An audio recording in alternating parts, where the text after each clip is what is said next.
Hi everyone, welcome back to my channel. Today, we're diving into one of the fundamental aspects of programming in Python, getting input from users. Whether you're building a simple script or a complex application, interacting with users is key, and Python makes it straightforward to do so. So, let's get started.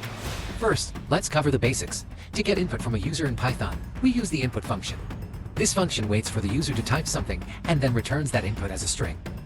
In this snippet, input function displays the prompt "please enter your name" and waits for the user to type their name. The entered name is then stored in the variable name, which we use in the print function to greet the user. Now you can see the message with the input value displayed in the console output. Often, we need the input to be of a specific type, like an integer or a float. Since input function always returns a string, we need to convert it. To convert the input to an integer, for example, we use int function. Here's how it's written. In here, int function converts the string input into an integer, so we can use it in calculations or other operations. If you want to handle floating point numbers, you can use float instead. Now, what happens if the user enters something unexpected, like text instead of a number?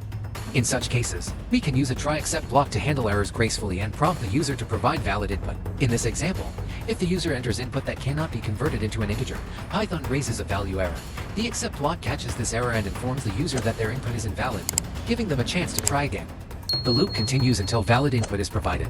This is how exceptions are handled in Python. While this is a simple example, exception handling is a powerful concept that can be applied to a wide range of situations. We'll explore more advanced use cases in upcoming sessions, so stay tuned. And that's it for today. We've covered how to get input from users, convert it to the appropriate type, and handle errors gracefully. These techniques are essential for building interactive Python programs.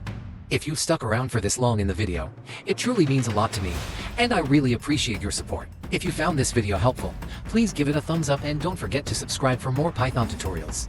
Also, be sure to check out the description box for links to other videos and resources. Thanks for watching, and I'll see you in the next one.